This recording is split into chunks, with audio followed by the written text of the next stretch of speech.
Regai ndikwazise vana vaMwari muzita raJesu. Amen. Toda kutenda Mwari nemhaka yaJesu atipa mumwe mukanazve kuti tinzwe zvimwe zveukuru hwaMwari. Dai dzisiri nyasha dzake zvichida taisagona kuramba tichienderera mberi kuti tinge tichisangana mukati mezviitiko zvakadai kuti tigotsvaka nyasha munguva dzatiri kurarama pamazuva akaipa zvakadai. But Mwari ngaaongwe nemhaka yekuti anotitendera kuti zvatichiri vatadzi tiwanezve mumwe mukana wekuti tigadzirise ukama hwedu naMwari. Nemusi unorira tsuri mukomana achitsemura gore kuti tigone kuchingamidzana naye mukati memazambara edenga. Mukati menguva dzino da kuti tidzidze Bhaibheri, shoko raMwari, kuti tiwane mamwe mashoko anogona kutisimbisa kuti tigone kumirira kudzoka kwaJesu kechipiri tiri panzvimbo tisingatyi, tisingavhunduki, tisina kurasa tariro, tiine chokwadi chekuti nguva yatakamirira ichange iri nguva inofadza. Regai titsvake mashoko etariro kubva mubhuku razvakazarurwa chapter 21. Tichangoverenga verse 1 igone kutibatsira kutipa tariro inogona kutisimbisa sevana vaMwari. Mukadzidza bhuku ratava kuti tiverenge nezvaro, kune vazhinji rinoita sekuti bhuku iri rinotyisa kana kuti hatigone kuriverenga pamwe nekurinzwisisa. But regai ndibudise pfungwa iyi pachena ndichiti zano rakadaro handi zano raMwari, kuti vanonyora zvinhuwo zvivanzira kwatiri kuti tirege kuzviverenga pamwe nekuzvinzwisisa. But chazvinotsvaga bedzi zvinotsvaga mweya waMwari nekudzokera kumurayiro nokuzvipupuriro, tigoverenga shoko raMwari rigowana kuzvidudzira kuti tiwane mhinduro dzinobatika. Nemhaka yendabudisa pfungwa iyi, bhuku razvakazarurwa nebhuku raDhaniel dai ingava nguva yedu zhinji yatingatora tichiverenga mabhuku aya, nemhaka yekuti anotibuditsira pachena zviri kutinetsa mukati menguva yanhasi, kuti tava papi sevana vaMwari, zviitiko zvaakuitika mukati menyika zvorevei kwatiri. Dai Mwari wekumusoro kudenga angatibatsira tingava nemweya unotisunda each and every day, tingada kutsvaka zvakavanzika zviri mukati memabhuku aya. Kana ari murandakadzi wandinofarira Ellen White anobva abudisa pachena ovhati mukati memazuva atakurarama, kana ari mabhuku atinofanira kuverenga zvakanyanya sevana vaMwari, ibhuku raDhaniel nebhuku razvakazarurwa. Saka ndoda kusiya chitsvambe ichi kuvana vaMwari, zvikuru sei vezera rakaungana pano, kuti bhuku raDhaniel nebhuku raRevelations, mabhuku aya timaverenge timanzwisise, tigone kududzira zviitiko zvaakuitika mukati mezuva. Takuti tiverenge bhuku razvakazarurwa tichinotsvaka musoro wenyaya watingaedza kutsvaka mashoko angatisimbisa kuti nemhaka yei John paanonyora chapter 21 verse 1 iyi anopedzisa kutsanangura vhesi iri achiti negungwa kwakanga kusisina, zvichireva kuti patichadzidza mukati mebhuku razvakazarurwa chapter 21 toda kutsvaka pfungwa kuti nemhaka yei munyori paanonyora achitibuditsira pfungwa iyi. Regai ndiverenge kuti tigone kuwana chemusoro ichi zvakanaka chichitibudira zvakanaka. John anonyorawo vhati, zvino ndakaona denga idzva nenyika itsva, nokuti denga rokutanga nenyika yokutanga zvakanga zvapfuura negungwa kwakanga kusisina. Inzwai vana vaMwari, John atenderwa panapa kuti agopinda mukati memazambara edenga. Nemhaka yendabudisa pfungwa iyi zvakadai, takarangarira kuna zvakazarurwa chapter 1, John anotibuditsira pachena kuti ndakanga ndiri mumweya nezuva raShe. Ari mumweya mukati mezuva raShe, Mwari vanomupa privilege kuti aone zvichaitika mukati memazuva aiteera kusvika panguva yatakurarama pamazuva okupedzisira. As if it's not enough, Mwari vanobva vamupa even a privilege yekuti apinde mukati memazambara edenga amboona zvirimo kuti zvakamira sei.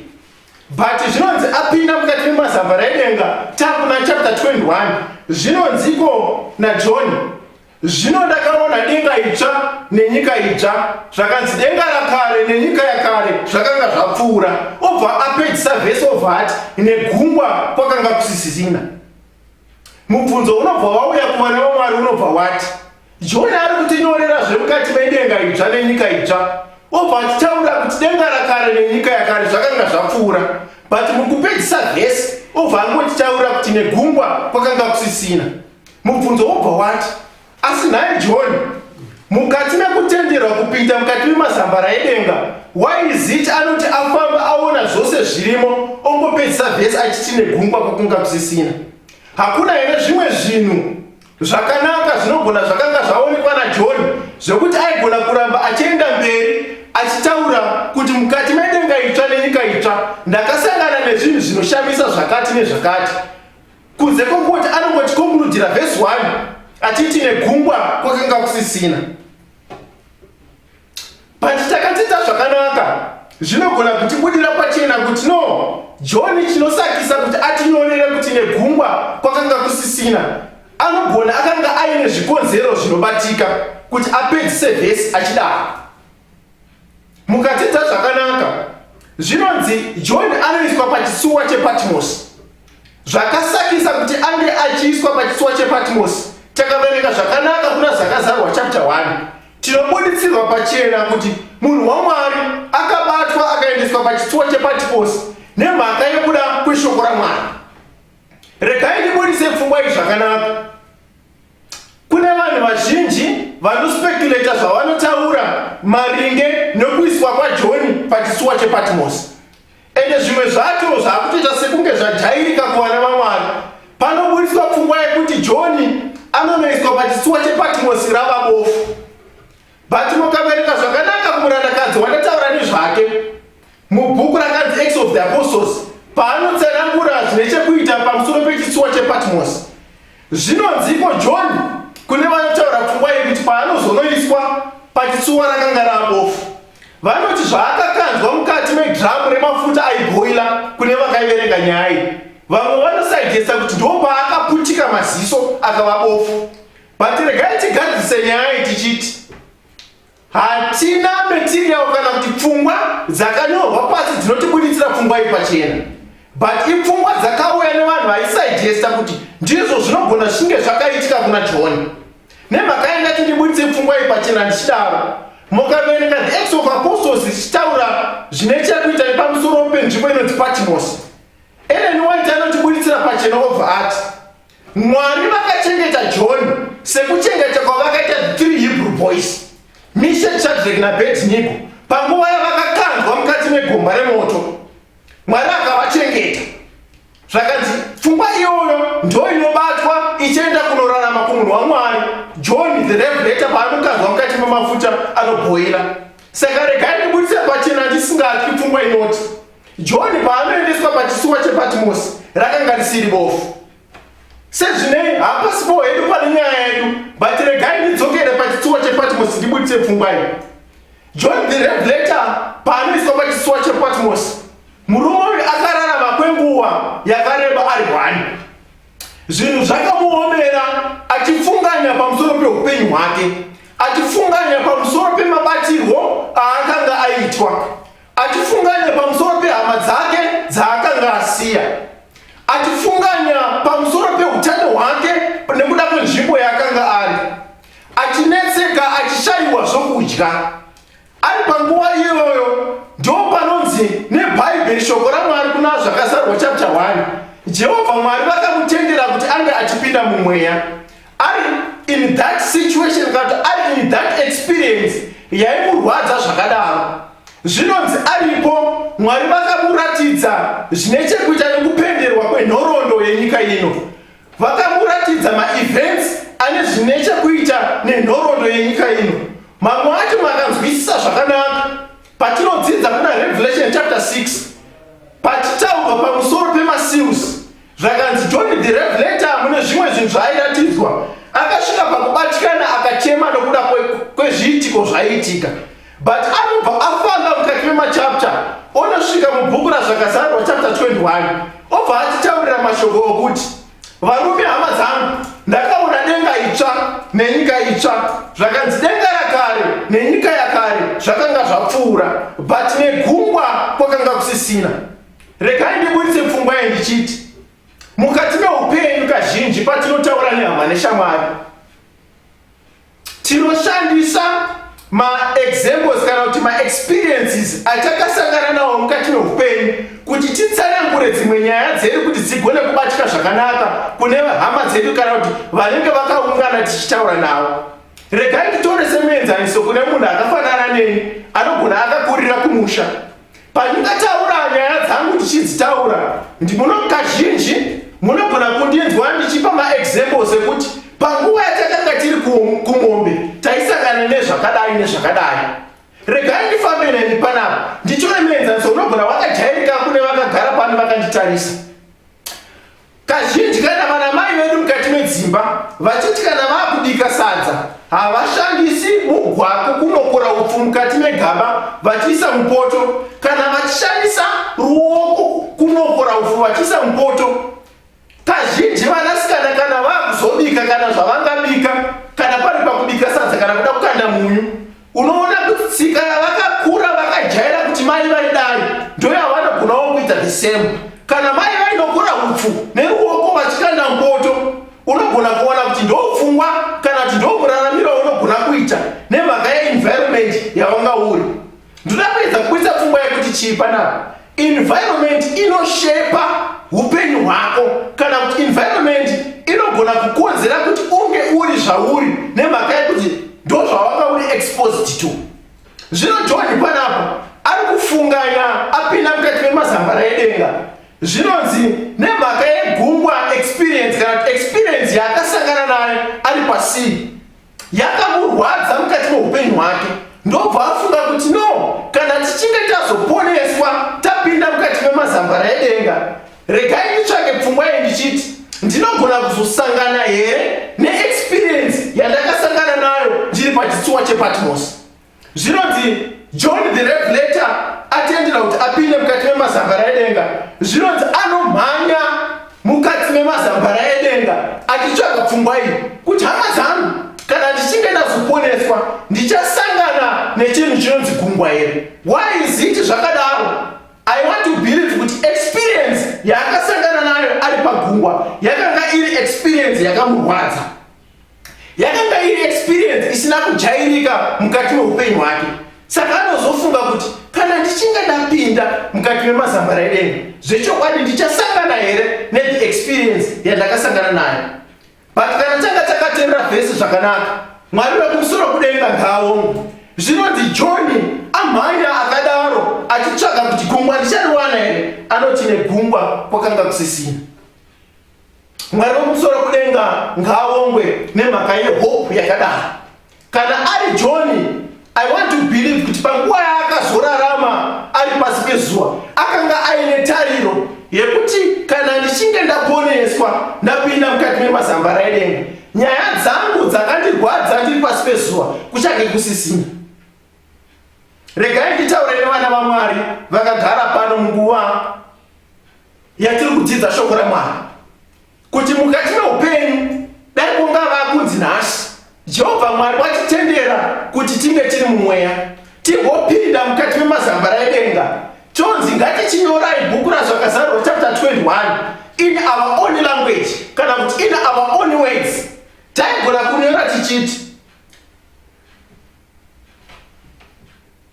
zvakazarurwa 21 verse 1, zvino ndakaona denga itsva nenyika itsva, nokuti denga rokutanga nenyika yokutanga zvakanga zvapfuura. Tobva tapedzisa vhesi tobva tati neCovid kwakanga kusisina. Why is it ndikuda kuti ndibuditse pfungwa yekuvana vaMwari? Nhasi chatishungurudza chaita kuti tishayiwe tariro mukati menyika yanhasi is because of the situation yatiri kusangana nayo mukati meupenyu. Hama dzedu dziri kutisiya, dzimwe dzimba dzatovharwa, baba namai nevana vakashaya nokuda kwechirwere ichi. Vamwe vaitisiponza kuti tiende kuzvikoro hakusisina nhasi. Vabereki vedu vataitarisira kuti ndo vachatibatsira kuti zvinhu zvedu zviite mukati meupenyu havasisiko nhasi because of COVID. And because of that experience, dai tingatendera kuti tipinde mukati memazambara edenga, taigona kumhanya hanzvadzi yangu, taigona kumhanya mukoma wangu tichitsvaka kuti chirwere cheCovid chichange chichiriko here. Tamhanya tapedza, taiwana conclusion yekuti ndakaona denga itsva nenyika itsva. Denga rakare nenyika yakare zvakanga zvapfuura,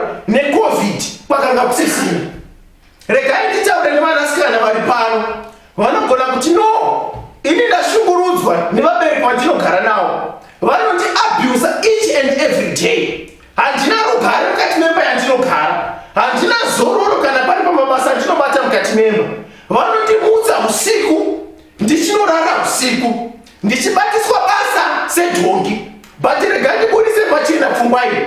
Panguva yaunochema, yaunoshungurudzika uchibatikana kuti zvichazovei, rega ndikupe tariro kumunhu waMwari mukati mezuva ranhasi kuti watenderwa kuti upinde mumweya mukati mezuva ranhasi.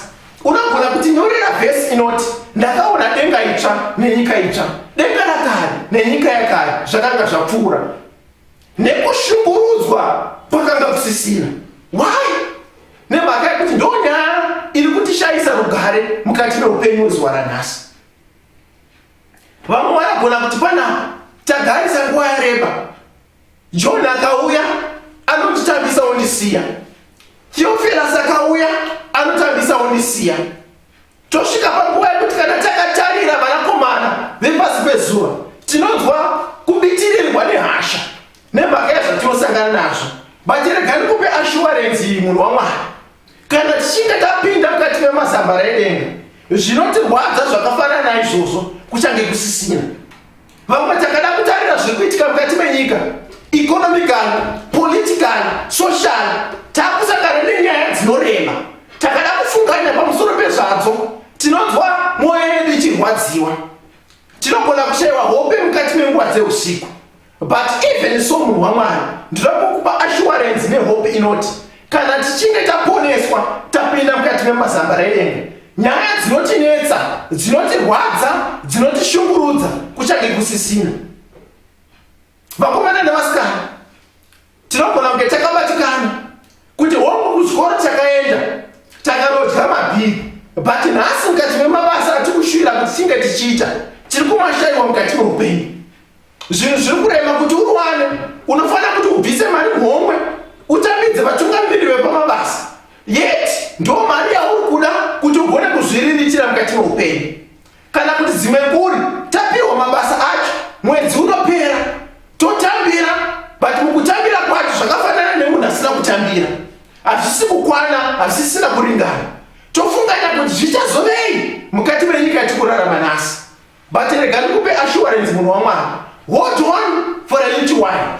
Nemhaka yei, kana denga itsva nenyika itsva, denga rakare nenyika yakare zvapfuura, zvinhu zvakafanana naizvozvo hatigone kuzosangana nazvo mukati memazambara edenga.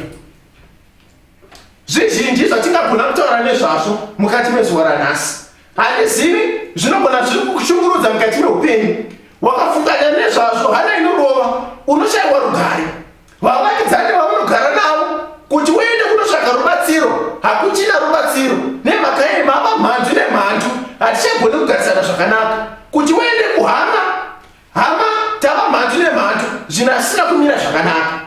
Nemhaka yei mazuva ataakurarama, tiri kurarama mukati memazuva akaipa. Anobva ataura zvakanaka mutauro, obva ati behold the days are evil. But my dear friends, pfungwa yenda kuti ndibudise kuvana vaMwari mukati mezuva ranhasi inoti hazvizorambi zvakadaro. Hatizivi gungwa raunogona kutisangana naro mukati meupenyu hwako.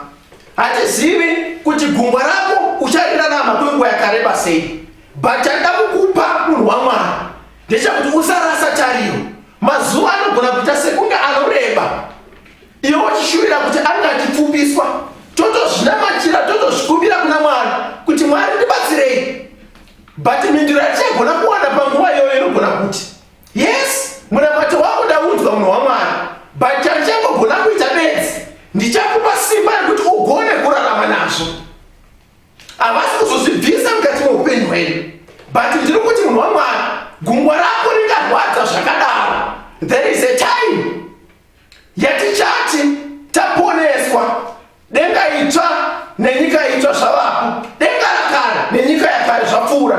Taakutaura kuti nyaya dzaimbotinetsa munhu waMwari, tiakufara, taakufamba tichitsika pamatombo egoridhe, tichange takupa matestimony anobatika kuti munhu waMwari zvakanga zvakadai, but Mwari ngaarongwe nemhaka yekuti taponeswa, tapinda mukati memazambara edenga.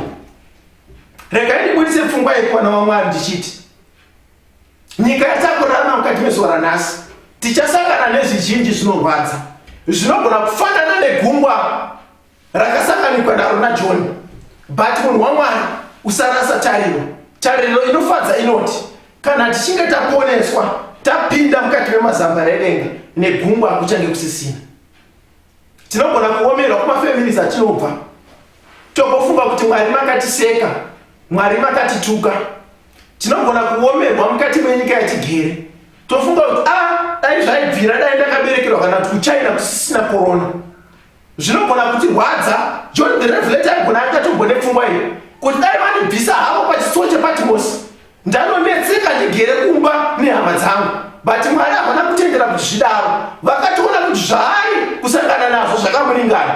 Nemhaka yei Mwari vakanga vaine zano ravaida kuti zvigone kuzotisimbisa nhasi, kuti kana zvakawira John akakurira, nyangwe newewo semunhu waMwari zvinogona kukuwira ukakurira.